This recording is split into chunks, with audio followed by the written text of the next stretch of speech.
Assalamualaikum warahmatullahi wabarakatuh. Saya Elis Wistiani, pendamping PKH Kecamatan Ciampel, Kabupaten Karawang. Kali ini saya akan membuat video simulasi untuk mendukung tugas akhir dari Diklat Stunting. Saya akan mengambil modul 8. Modul 8 yaitu mendukung pemetaan potensi keluarga dan rencana aksi dalam pencegahan dan penanganan stunting. Tujuannya untuk menggali potensi. Apa sih itu potensi? Potensi adalah kemampuan yang belum terlihat yang dimiliki oleh manusia dan dapat dikembangkan dengan baik, baik dari dalam diri, yang berada dalam diri, keluarga maupun di lingkungan sekitar.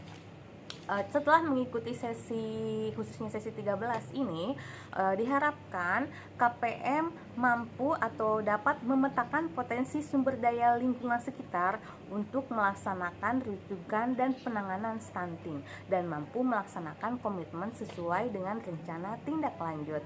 Baik, yuk kita ikuti video simulasinya. Assalamualaikum warahmatullahi wabarakatuh. Ketemu lagi sama Elis, ibu-ibu. Gimana kabarnya, sehat? Udah dipraktekin belum nih pelajaran sebelumnya di rumah? Oh, Bu Arum sudah. Gimana dukungan suaminya, Bu? Baik. Hebat banget nih Bu Arum ya. Terus Bu Ana? Kenapa Bu Ana belum? Oh, Bu Ana lagi sakit. Suaminya juga kerja. Terus yang ngurus Bu Ana? Oh, saudara. Itu udah mendukung Bu Ana, saudara juga ya. Tapi nggak apa-apa. Untuk materi kemarin jika belum dipraktekkan, nanti bisa dipraktekkan di lain waktu ya ibu-ibu ya. Nah, hari ini ibu-ibu akan belajar tentang modul 8 nih Bu ya. Kita udah meningkat ke modul 8 sesi 13. Modul 8 yaitu mendukung pemetaan potensi keluarga dan rencana aksi dalam pencegahan dan penanganan stunting. Siapa yang masih ingat stunting itu apa? Bu Rahayu ingat? Iya, bener banget. Jadi tinggi badan anak itu tidak sesuai dengan seumurannya ya ibu-ibu ya. Gimana? Sudah memeriksakan anak-anaknya ke posyandu? Sudah ya? Hebat banget deh kalian ya. Baik ibu-ibu, langsung ke materi ya ibu-ibu ya. Hari ini belajar sesi 13 di modul 8 dan sekarang ada tugas nih buat ibu-ibu ya, tugas kelompok. Dan saya di sini punya tabel pemanfaatan kemampuan diri dan keluarga. Terbaca ya ibu-ibu ya? Oke, baik. Nah, apa saja sih yang termasuk dalam kemampuan diri dan keluarga yang dapat dimanfaatkan oleh keluarga dalam penanganan stunting? Pemberian ASI eksklusif, benar. Terus bener banget, ayah juga harus mendukung saat ibu hamil ya. Misalnya membantu pekerjaan rumah. Terus jika ada misalnya anak pertama hamil, anak kedua bisa mengasuh anak pertama. Itu adalah merupakan salah satu dukungan dari ayah dalam pencegahan dan penanganan stunting ya. Memberikan stimulasi juga kepada ibu hamil itu merupakan salah satu pencegahan dan penanganan stunting ya ibu-ibu. Oke, tentunya ibu-ibu mendapatkan dukungan dari keluarga ya. Di sini ada tabel. Selama ibu hamil, apakah ibu hamil itu sehat? Suka diperiksa ke posyandu? Suka ya. Lalu apakah ayah memberikan dukungan? Dikasih dukungan gak Bu Ina kalau lagi hamil? Suka ya. Kalau setelah ini ya, setelah bapaknya dari kebun pulang gitu ya, biasanya dukungannya apa sih? Suka ngangkatin jemuran? Oke, nggak apa-apa ya, itu merupakan salah satu dukungan ayah ya. Lalu ASI juga ya, supaya lancar, ayah juga bisa mendukungnya dengan cara memberikan ibu makanan yang bergizi. Misalnya ibu pada saat hamil tidak sanggup kemana-mana, ayah membelikan kebutuhan untuk memasak di warung kan bisa ya. Juga ayah juga bisa mendukung pencegahan dan penanganan stunting dengan memberikan makanan bergizi dengan memanfaatkan lahan, Bu. Iya, lahannya bisa ditanam sayuran, buah-buahan juga. Jadi memanfaatkan lahan walaupun tidak besar gitu kan ya, bisa ditanami misalnya kangkung, bayam, tomat, buah pepaya yang biasa gampang-gampang gitu kan ya. Baik ibu-ibu, seperti yang sudah disampaikan tadi oleh saya, jadi setiap individu dan keluarga itu memiliki kemampuan yang dapat dimanfaatkan untuk mencegah dan menangani stunting ibu-ibu. Jadi di lingkungan sekitar juga kita bisa memanfaatkan sumber daya alam, lingkungan, serta fasilitas dan layanan umum. Oke ibu-ibu, sekarang saya minta ibu-ibu untuk menggambarkan denah atau peta mengenai lingkungan ya, mengenai lingkungan, terus gambar jadi jenis sumber daya lingkungan untuk mendukung pencegahan dan penanganan stunting. Bisa ibu-ibu ya? Saya akan bagikan kertasnya. Ini untuk kelompok 1, dari segi sumber daya alam, apa saja sih yang bisa mencegah dan menangani stunting? Nah, ini kelompok 1, kelompoknya Ibu Arum. Lalu kelompok 2, Ibu Rumsih ya. Jadi Ibu Rumsih dari segi sumber daya sosialnya. Lalu kelompok 3 dari sumber daya manusianya ibu-ibu ya. Ini kelompok Ibu Enik ya Bu ya. Oke, saya kasih waktu berapa menit ibu-ibu? 15 menit cukup ya. Gimana ibu-ibu? Sudah selesai? Semangat banget sih. Oke, kita ambil dari kelompok 1. Kelompok 2 Ibu Rumsi sudah. Oh, masih diskusi. Sumber daya sosial Ibu, apa saja sih sumber daya sosial untuk mendukung pencegahan dan penanganan stunting? Ya udah ditunggu ya. Kelompok 3. Pinter. Oh, kelompok 2 sudah. Cepet banget nih, pinter ya. Kita tempel ya ibu-ibu ya.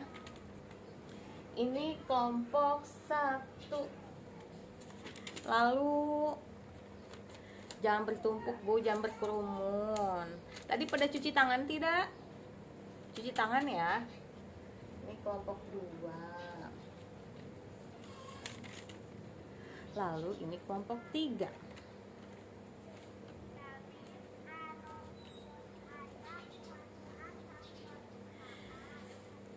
Ibu-ibu, apa saja sih yang dapat kita manfaatkan untuk pencegahan dan penanganan stunting? Jadi ibu-ibu bisa dilihat dari sektor sumber daya alam. Kita bahas satu persatu ya ibu-ibu ya.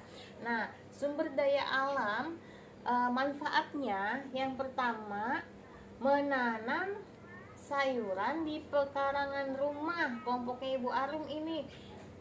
Iya, kelompok Ibu Arum itu ya, katanya pemanfaatan dari sumber daya alam itu menanam sayuran di pekarangan rumah. Sudah dipraktekkan belum? Nah, kalau Bu Arum sih aku percaya ya, soalnya saya kan pernah main ya.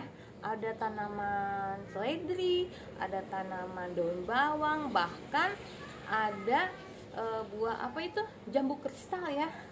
Saya sempat dibagi itunya bibitnya. Makasih ya Bu ya. Lalu yang kedua apa? Membuat kolam ikan. Membuat kolam ikan buat kalau ikan yang sudah tumbuh besar dan bisa diambil kan, itu bisa menambah gizi untuk anak atau ibu hamil ya. Lalu yang ketiga, membersihkan jamban umum. Iya, itu juga bisa menjadi salah satu pencegahan dan penanganan stunting ya, dari segi sumber daya alamnya. Lalu membuat kandang ayam. Suka dibersihkan tidak kandang ayamnya? Suka? Berapa hari sekali? Oh, 3 hari sekali. Iya, jadi kalau membuat piaraan yang peliharaan yang bisa kita manfaatkan, kita bisa ambil dagingnya atau telurnya, kita juga harus bisa membersihkan kandangnya juga supaya kualitas dagingnya bagus, kualitas telurnya juga bagus ya, tidak tercemari oleh kuman telurnya. Kalau kandangnya tidak steril, tidak bersih, gimana kualitas telurnya? Walaupun yang dimasak juga bukan kulitnya, tapi kan setidaknya akan berpengaruh, jadi harus bersih ya Bu ya. Nah, kelompok 2 nih, kelompoknya Ibu Rumsi ya, dari sumber daya sosial ikut P2K2.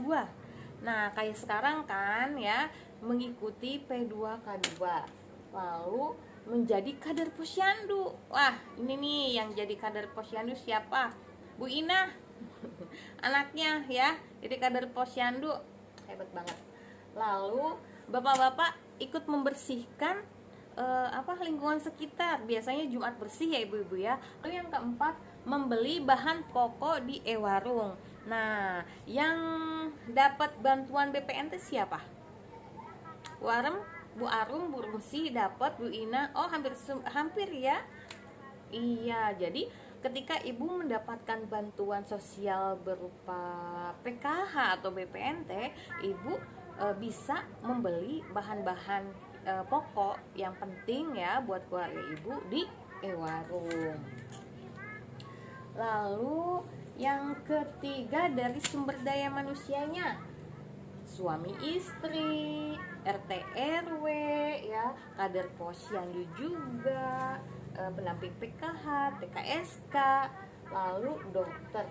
Kelompok 1, kelompok 2, kelompok 3 the best. Baik, tepuk tangan buat ibu-ibu semuanya.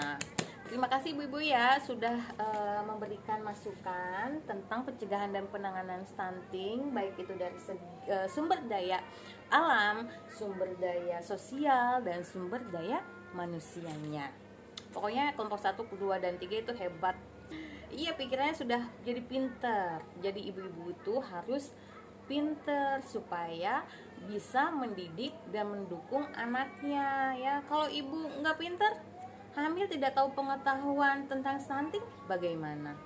Ya kan, nurut-nurut aja, disuruh begini nurut aja. Tapi kan jika ibu tahu tentang informasinya, ibu lebih paham, lebih mengerti, bisa menjalankan semuanya dengan baik-baik saja ya ibu-ibu ya. Bertanya kepada kader posyandu tentang penanganan stunting bisa, ke dokter juga bisa ya, ke sumber daya pekerja kesos juga bisa. Oke ibu-ibu, jadi bahwa lingkungan sekitar memiliki potensi dan sumber daya yang dapat dimanfaatkan untuk pencegahan dan penanganan stunting. Ibu-ibu melaksanakan semua informasi ini di rumah ya ibu-ibu ya. Jadi jika ibu-ibu, wah Bu, sepertinya saya belum melakukan salah satu yang ada di pembahasan ini deh, nanti saya di rumah mau gitu ya. Iya, soalnya kan lingkungan sekitar juga bisa mendukung pencegahan dan penanganan stunting ibu-ibu. Misalnya Ibu Arum lagi, Ibu Ina punya pekarangan sedikit aja, daripada kosong, tanamin sayuran, tanamin buah-buahan, hasilnya juga bisa bermanfaat bagi keluarga ya. Oke, lalu ibu-ibu, rencana apa sih yang bisa dilakukan ibu-ibu dalam pencegahan dan penanganan stunting? Pemberian ASI eksklusif bisa, yang tadi juga ya, menanam sayuran di pekarangan rumah bisa. Iya, benar sekali. Jadi kita bisa memanfaatkan apa saja di lingkungan sekitar kita untuk mencegah dan untuk penanganan dan pencegahan stunting. Misalnya ibu tidak tahu, harus kemana ya, saya ada anak tetangga yang stunting. Ibu bisa menghubungi saya sebagai SDM PKH, bisa menghubungi TKSK, bisa menghubungi PSM. Nanti saya atau TKSK atau PSM dapat merujuk ibu-ibu ke fasilitas kesehatan yang ada penanganan stuntingnya ya ibu-ibu ya. Paham ya? Oke. Jadi sekarang saya akan bagikan ini nih rencana tindak lanjut ibu-ibu. Nah, setelah dari sini, apa sih rencana ibu-ibu yang akan dilakukan di rumah? Nanti dicatat di RKTL ini, di kertas pleno ini ya. Nah, saya bagikan. Baik ibu-ibu, sudah paham ya? Sudah mengerti? Kita akhiri modul 8 sesi 13 ini. Mudah-mudahan ibu dapat mempraktekannya di rumah. Terima kasih ibu-ibu sudah datang di pertemuan kelompok P2K2 ini. Nanti bulan depan kita lakukan pertemuan lagi, masih tetap di modul 8 tapi sesinya sesi 14 ya. Baik, terima kasih. Assalamualaikum warahmatullahi wabarakatuh.